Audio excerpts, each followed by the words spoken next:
Good evening friend, मैं स्मिता पटेल आप सभी का एम्बिशन क्लासेज पर हार्दिक स्वागत करती हूँ। आज मैं फिर से आप सबके लिए सीटेट हिंदी के पेडागोजी के प्रीवियस क्वेश्चन लेकर आई हूँ।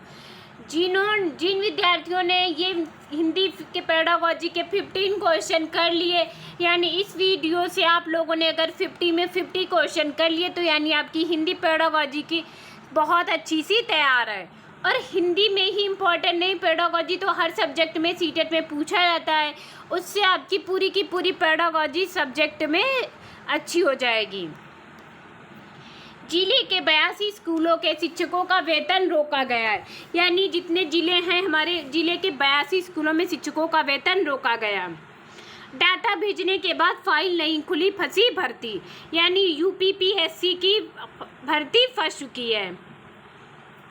1,500 स्कूलों में चपरासी सफाई कर्मी नहीं है। अपने यहाँ की इतनी हालत बुरी है कि 1,500 स्कूलों में चपरासी कर्मी ही नहीं है।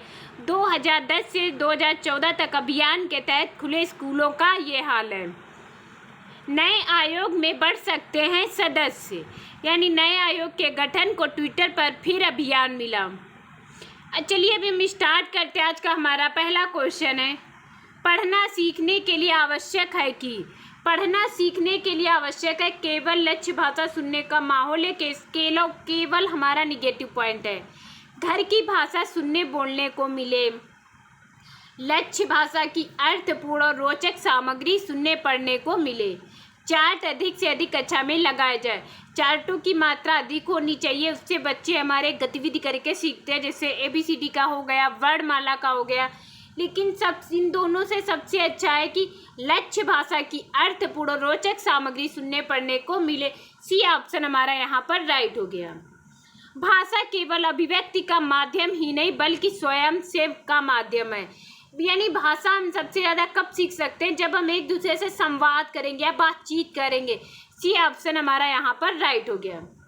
लड़के होकर रोते हो यह कथन, यानी लड़के होकर रोते हो, यानी इसमें कहा गया है कि लड़कियां रोती हैं, तुम तो लड़के होकर रो रहे हो। भाषा को बच्चों की दृष्टि से पढ़ने के बाद बाध्य करता है। भाषा को अध्यापकों की दृष्टि से पढ़ने को बाध्य करता है। भाषा को जेंडर, यानी लड़का और लड़की, यहाँ पर जेंडर की दृष्टि से पढ़ने को बाध्य करता है। सी ऑप्शन हमारा यहाँ पर राइट हो गया। यहाँ पे साफ साफ हमें जेंडर के दिखाई दे रहा है कि लड़का और लड़कियों में अंतर। सी ऑप्शन हमारा यहाँ पर राइट हो गया। एक भाषा के अध्यापकों को बच्चों में, यानी एक भाषा के अध्यापकों को बच्चों में भाषा सिद्धांतों की समझ विकसित करने पर बल देना चाहिए। अलंकारिक भाषा प्रयोग की समझ विकसित करने पर बल देना चाहिए। विविध संदर्भ में भाषा प्रयोग की क्षमता विकसित करने पर बल देना चाहिए। हमारा सी ऑप्शन राइट हो गया कि विविध, जहाँ पर भी विविध दिखाई दे वो ऑप्शन हमारा आंखें बंद करके सही हो गया। सी ऑप्शन राइट हो गया। कोई भाषा किसी भी भाषा में लिखी जा सकती, इस कथन पर आपकी क्या राय है, यानी कोई भाषा हमारी किसी भी लिपि में लिखी जा सकती है। जैसे हमने यहाँ पे काश लिख दिया तो यह हमारा लैटिन भाषा में, इंग्लिश भाषा में है, तो इसी को हम लोग ऐसे भी लिख सकते हैं काश। यह हमारी हिंदी भाषा है, यानी यह बहुत हद तक संभव है। बी ऑप्शन हमारा यहाँ पर राइट हो गया। नेक्स्ट है, भाषा सभी विषयों के में है, यानी भाषा सभी विषयों के क्या है, केंद्र में है। सी ऑप्शन हमारा यहाँ पर राइट हो गया, यानी इस भाषा सभी विषयों के केंद्र में है। C option right. एक भाषा के ये हो गया हमारा, या भी हो। आप मानते हैं कि अलग अलग तरह की सामग्री पढ़ने के अवसर मिलने से भाषा को विभिन्न संदर्भों में प्रयोग की समझ बनती है। व्याकरण सम्मत भाषा सीखने को मिलती है। किताबों के बारे में जानकारी मिलती है। लेखकों के बारे में जानकारी मिलती है, यानी लेखकों के बारे में जानकारी मिलती है, किताबों के बारे में जानकारी मिलती है, व्याकरण सम्मत भाषा सीखने को मिलती है। अब आप मानते हैं कि अलग अलग तरह की सामग्री पढ़ने के अवसर मिलने से भाषा को विभिन्न संदर्भों में प्रयोग करने की हमें समझ बनती है। ए ऑप्शन हमारा यहाँ पर राइट हो गया। हिंदी में विज्ञान संबंधी पाठ को पढ़ाने का उद्देश्य है, यानी हिंदी में विज्ञान संबंधी पाठ को हम पढ़ाएंगे, उससे क्या उद्देश्य है, विज्ञान की भाषा को समझना, विज्ञान विषय को बहुत गहराई से जानना, विज्ञान के प्रति जिज्ञासा बढ़ाना, विज्ञान के संदर्भ में हिंदी भाषा प्रयोग को समझना। अब हिंदी में जैसे कुछ एक टॉपिक आ गया जो विज्ञान से रिलेटेड है, यानी विज्ञान की भाषा को समझना, तो हम उसमें विज्ञान की भाषा को भी समझेंगे। ए ऑप्शन हमारा यहाँ पर राइट हो गया। लेखन क्षमता के आकलन के लिए, अब लेखन क्षमता के आकलन के लिए अभिव्यक्त विचारों को जांचना होगा, व्याकरण सम्मत भाषा को देखना होगा, अर्थपूर्ण वाक्य और संदर्भों को देखना होगा, लिखावट की सफाई और सुंदरता की जांच होगा। अब लेखन क्षमता के आकलन के लिए अर्थपूर्ण वाक्य और संदर्भों को देखना होगा। सी ऑप्शन हमारा यहाँ पर राइट हो गया। ये सभी के सभी हमारे प्रीवियस ईयर के क्वेश्चन आए हुए हैं। आपकी दृष्टि से अभ्यास पाठ को समझने में मदद करते हैं, बच्चों को तार्किक बनाते हैं, बच्चों को भाषा के बारे में बताते हैं, बच्चों को उत्तर देना सिखाते हैं। आपकी दृष्टि से अभ्यास क्या कराते हैं? बच्चों को समझने में मदद करते हैं। अभ्यास हमारा बच्चों को समझने में मदद करता है। ए ऑप्शन हमारा यहाँ पर राइट हो गया।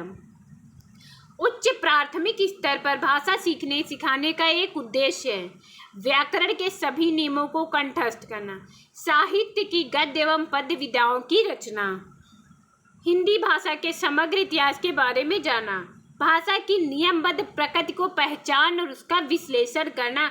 उच्च प्राथमिक स्तर पर भाषा सीखने सिखाने का एक उद्देश्य है। डी ऑप्शन हमारा यहाँ पर राइट हो गया। यानी 6 से 8 बच्चों के लिए हमारे नियमबद्ध प्रकृति की पहचान और उसका विश्लेषण करना। हिंदी भाषा सीखने सिखाने के लिए अनिवार्य है हिंदी की पाठ्य पुस्तक की उपलब्धता, समृद्ध भाषा परिवेश की उपलब्धता, हिंदी भाषा की लिखित परीक्षा, ही भाषा की दृश्य शब्द सामग्री की, यानी हिंदी भाषा सीखने सिखाने के लिए अनिवार्य है कि उसे समृद्ध भाषा परिवेश की उपलब्धता मिले, यानी समाज से बच्चा ज़्यादा सीखेगा। बी ऑप्शन हमारा यहाँ पर राइट हो गया। भाषा अर्जन के संबंध में कौन सा कथन सही है? यह सहज होता है, यह सरल होता है, या कठिन होता है, या सीखा जाता है। भाषा अर्जन के संबंध में हमारा यह क्या है? यह एक सहज होता है, यानी नेचुरल है, यानी अब आसान से कोई कठिन या सरल नहीं होता है। जब बच्चा सीखता है तो उसे ये नहीं पता होता है कि यह कठिन है या सरल है, बस वो सहज भाषा में, नेचुरल भाषा में सीखता हुआ चला जाता है। ए ऑप्शन हमारा यहाँ पर राइट हो गया। उच्च प्राथमिक स्तर पर विभिन्न विषयों पर आधारित पाठ को पाठ्यपुस्तक में शामिल करने का उद्देश्य है बच्चों को विभिन्न विषयों की जानकारी देना, बच्चों को विभिन्न विषयों में प्रयुक्तों से परिचित कराना, अन्य विषयों को सीखने में मदद करना, अन्य विषयों का सरलीकरण करना। उच्च प्राथमिक स्तर पर विभिन्न विषयों पर आधारित पाठ को यानी पाठ्य पुस्तकों में शामिल उद्देश्य है कि हमें बच्चों को विभिन्न विषयों में प्रयुक्तों से परिचित कराना है, विभिन्न में प्रयुक्तों से परिचित कराना। बी ऑप्शन हमारा यहाँ पर राइट हो गया। आकलन का प्रयोग के लिए होना चाहिए सीखने में मदद, कितना सीखा का आकलन करना है, परस्पर तुलना, भाषा की जानकारी। आकलन का होता है प्रमुख उद्देश्य की सीखने में मदद करता है कि बच्चे ने अभी तक कितना सीखा, इसका आकलन करना होता है। ए ऑप्शन हमारा यहाँ पर राइट हो गया। दृश्य श्रव्य सामग्री का प्रयोग कब उपयोगी होता है? जब बच्चे उसे बहुत सरलता से समझ सके, उस पर अपनी बौद्धिक प्रतिक्रिया दे सके, उसकी भाषा का अनुकरण कर सके, उसकी बनने की प्रक्रिया को बता सके, उस पर अपनी बौद्धिक प्रतिक्रिया दे सके। बी ऑप्शन हमारा राइट हो गया। दृश्य सामग्री का प्रयोग हमारा उस पर अपनी बौद्धिक प्रतिक्रिया दे सके। बी ऑप्शन यहाँ पर राइट हो गया। आज के हमारे 15 पेडागोजी के क्वेश्चन यहीं पर समाप्त होते हैं। प्लीज़ आप लोग ज़्यादा से ज़्यादा सब्सक्राइब कीजिए, शेयर कीजिए, लाइक कीजिए। Thank you class.